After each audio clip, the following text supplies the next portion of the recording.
Problem that we were having initially is that we were getting an alarm for high saturation, or I'm sorry, high suction line temp. So went ahead, tested the resistance value on that sensor, and it was cooked. So there's the old one right there. I've already got the new one in there.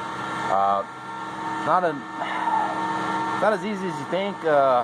Popping in the new sensor, yes, yeah, I replaced it, but you got to go through a process of binding that new sensor to the front end here, so that it recognizes the temperature.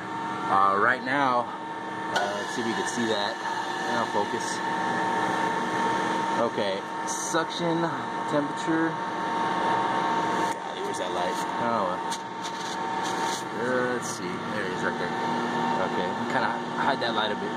Suction temperature doesn't register anything, and I have a new sensor in place, so I've got to go into the binding view of this program in order for it to recognize that new sensor. So I don't know if you can kind of see that. Yeah, sorry, the phone's kind of crappy. Alright, so now we're in the binding view. We could see every single sensor that's on the network is it's registering. I've got 26 sensors in all that are working, and the one sensor that isn't working. Yeah, I apologize about that. You can't really see it too well. Let's see if I can focus out a little bit. Okay, well anyways, so this is the screen to do it in the binding view, and I'm going to toggle down till I can find my sensor, which is right there, suction temperature sensor circuit, and it's got a little red unhappy face.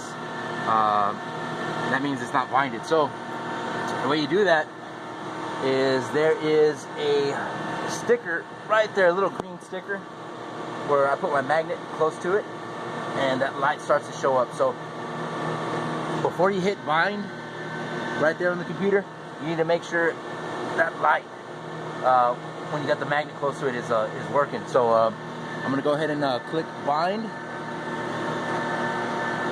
I'm gonna try to click bind. Okay, and it's gonna ask me select the device with magnet. Suction temperature sensor circuit 1 is the desired device alone selected, and it is. It's lit up, so I'm gonna hit yes, and that should change over to bind. Yes, okay. So now we're binded to the front end.